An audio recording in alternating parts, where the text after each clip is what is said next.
Assalamualaikum warahmatullahi wabarakatuh. Masih dengan saya. Mudah-mudahan semua kondisinya sehat dan fit. Kali ini kita akan membahas salah satu aplikasi yang digunakan untuk digital imaging. Aplikasi yang kali ini akan kita bahas adalah Adobe Photoshop. Nah, Adobe Photoshop ini udah familiar banget di kalangan anak-anak yang pecinta fotografi tentunya. Dan bahkan sekarang di anak-anak kecil-kecil sudah masuk materi-materi mengenai edit-edit foto menggunakan Photoshop. SD, SMP, SMK, bahkan sampai perguruan tinggi masih menggunakan aplikasi ini. Aplikasi Adobe Photoshop sendiri ada banyak versinya, mulai dari Photoshop 7, terus CS1, 2, dan lain sebagainya, sampai sekarang banyak sekali versinya. Nah, yang saya install di laptop saya ini, karena ini laptopnya speknya nggak spesial untuk multimedia, jadi saya sesuaikan menggunakan aplikasi Photoshop CS6. Kita kali ini akan membahas tampilan Adobe program Photoshop beserta bagian-bagiannya apa saja sih gitu. Kalau kita menggunakan aplikasi tanpa mengenal bagian-bagiannya, saya rasa kurang mantep lah kita dalam bekerja.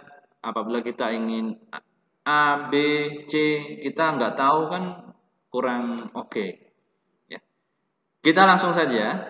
Pada prinsipnya semua aplikasi sama. Di bagian atas ini yang saya kasih tanda gelembung-gelembung itu. Nah, pada prinsipnya semua aplikasi sama. Ini bagian namanya menu bar. Bagian baris atau bar yang berisikan perintah-perintah dan sub-nya. Sub-nya itu misalnya ini ada perintah file, di situ ada new, open, dan lain sebagainya. Ini ada menunya, ada sub-menunya. Nah, itu bagian yang pertama paling atas. Terus di bawahnya ini bagian opsi bar. Opsi bar itu kalau misalnya kita aktifkan tools-toolsnya, nah itu mengikuti. Opsi ini mengikuti. Misalnya saya pilih yang tools yang Marquee, misalnya dia mengikuti. Nah, mengikuti.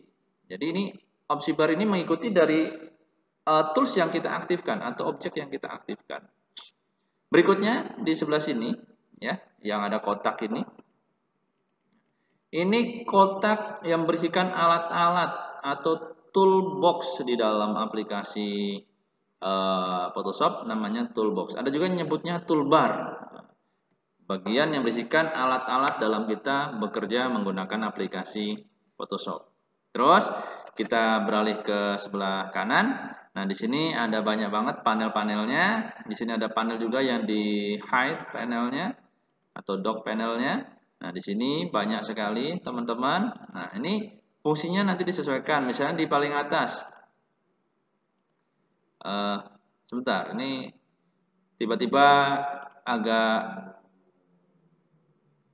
nge-lag karena saya tadi mencet yang bagian A ini untuk teks ya, typing. Nah, ini ada history. Nah, history itu untuk sejarah pengerjaan kita. Jadi kalau dalam Photoshop itu, kalau kita mengerjakan pengeditan, kalau ternyata salah, kita bisa kembalikan dengan cara undo ya, atau undo. Nah, di Photoshop kalau kita menggunakan Ctrl Z, logika kita kalau kita mengerjakan 2 step pekerjaan, step 1, step 2, step 3, kalau kita di step 2 ingin kembali ke 1, Ctrl Z. Ya. Kalau kita sudah di step 3 misalnya, kita ingin kembali ke 1, di Ctrl Z, logika kita. Tapi di Photoshop nggak bisa kalau belum tahu caranya.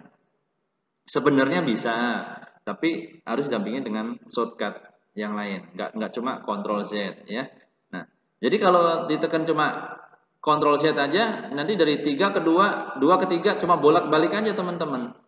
Nah, makanya panel history ini salah satu riwayat kita dalam mengerjakan project, langkah-langkah, step-step kita nanti akan muncul semua di situ. Nah, itu kita bisa pilih, kita bisa kembalikan step mana kita mengerjakan.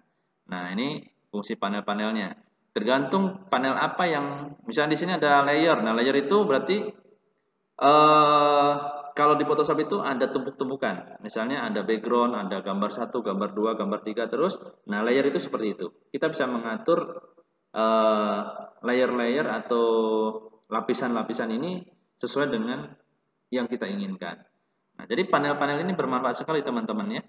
kayak tadi saya tekan yang agak lama tadi kan di ini untuk bagian nanti kita type toolnya, karakter fontnya. Di situ ada jenis fontnya, font size, font type, ya mulai dari alignment, kerning, leading dan lain sebagainya itu adanya di sini. Ada di sini, ya. Kalau bahasa saya masih ada yang bingung apa sih font type, apa font size itu. Font type itu yang jenis-jenis fontnya, ya kan? Terus font size-nya itu ukuran fontnya. Nah, di situ ada leading, ada kerning itu jarak antar baris, jarak antar huruf. Nah, itu istilah-istilahnya dalam tipografi itu ada leading, ada kerning, nah seperti itu ya. Nah, di sini ada pilihan-pilihannya. Nah, ini semua satu panel ini, ya betul, satu panel ini itu untuk bagian teks. Nah, terus ada bagian di tengah ini teman-teman yang kosong ini. Nah, ini bagian yang nanti kita bisa gunakan untuk membuka dokumen kita atau dokumen Windows. Nah, saya akan buka salah satu aja ya. Oke, nanti cara membukanya saya akan kasih tahu juga di pertemuan selanjutnya. Ini namanya dokumen Windows teman-teman. Jangan bingung kok bagian minimize, maximize, close-nya kok nggak ada. Nah, itu otomatis di sini, bawaan dari defaultnya di sini. Teman-teman bisa lakukan pergeseran menggunakan klik drag and drop di mouse-nya. Jadi klik kiri di bagian namanya sini, di drag, dilepas. Nah, jadi seperti itu teman-teman. Ya, jadi nggak usah bingung apabila dia nempel di atas seperti ini. Karena kalau kita buka lagi dokumen, misalnya dokumen yang kedua, itu juga nempel di sebelahnya. Teman-teman kalau misalnya mau buka dokumen berdua gitu kan, langsung kanan kiri gitu, bagaimana caranya gitu kan, agak kesulitan atau bingung yang bagi pemula. Nah, caranya simpel sekali, tinggal ditarik aja ke tengah sini. Nah, itu ada satu, kita tarik lagi satunya ada dua. Jadi sudah ada dua gambar di dalam dokumen Windows kita. Ya, teman-teman ya. Nah, itu kurang lebih bagian-bagian yang kita gunakan di dalam pengeditan foto. Ada satu lagi ruler. Nah, udah saya tarik ke atas biar langsung kelihatan nampak. Ini saya close saja. Nah, ini teman-teman ruler. Ruler itu membantu kita untuk bagian ukuran. Misalnya ukurannya kita mau fix sekian. Nah, itu kita gunakan ruler. Atau juga ruler ini membantu kita dalam membuat nanti guideline. Contohnya seperti ini. Misalnya kita mau di sini. Nah, kita tarik aja dari rulernya ya. Nah, seperti ini. Nah, itu bisa kita geser-geser. Nah, berarti di sini kita buatnya. Nah, itu contoh aja. Terus kita buat lagi. Nah, di sini kita buatnya. Nah, itu fungsi ruler untuk memunculkan guideline. Guideline itu garis bantu lah ya. Nah, membuangnya simpel. Tinggal diklik, dibuang aja ke luar dari dokumen kita. Nah, terus untuk fungsi-fungsi toolsnya, kita akan bahas pada sesi selanjutnya. Kalau kali ini kita bahas bagian tampilan Photoshop secara umum, biar kalau misalnya nanti ada yang bertanya, Photoshop bagian panelnya hilang, punya saya hilang, gimana cara munculinnya? Nah, semua itu adanya di Windows ini teman-teman. Nah, misalnya panel atau toolsnya saya hilangkan di sini ya. Nah, toolsnya saya hilangkan. Nah, tools di sini akan hilang. Jadi kalau misalnya ada temannya yang iseng, ada yang curang, pas lagi pinjam laptop komputernya, dipencet nggak sengaja ke close atau hilang, teman-teman nggak usah berantem, nggak usah marah, karena belum tentu dia itu iseng. Nah, biasa aja dia juga nggak ngerti gitu. Jadi munculnya adanya di Windows teman-teman. Di Windows kalau yang hilang tools ya kita balikan toolsnya. Misalnya di sini ada bagian panel layer. Layer ini juga penting sekali dalam kita melakukan pengeditan foto. Misalnya layernya hilang ya. Nah, terus gimana kita bisa tahu layer teks, layer apa dan segala macam. Misalnya kan kalau kita buat tulisan, kita buat teks, bisa kita ketik di situ. Nah, misalnya seperti ini.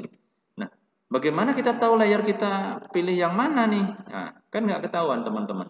Jadi layer ini, panel layer ini sangat berguna sekali kalau kita bermain atau belajar ngedit foto ya menggunakan aplikasi Adobe Photoshop.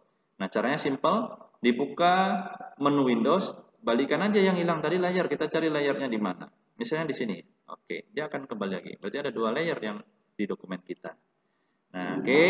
Itu secara singkat mengenai bagian-bagian aplikasi Adobe Photoshop yang di sini yang saya pakai adalah Adobe Photoshop versi CS6. Terima kasih, semoga bermanfaat. Kurang lebihnya mohon maaf, atau misalnya kalau yang kurang lengkap bagian-bagian yang saya jelaskan bisa menambahkan di komen, ataupun yang masih kurang jelas bisa ditanyakan di situ juga. Semoga bermanfaat sekali lagi. Terima kasih. Wassalamualaikum warahmatullahi wabarakatuh. Salam sehat, jaga kesehatan, ikuti protokol kesehatan dari pemerintah.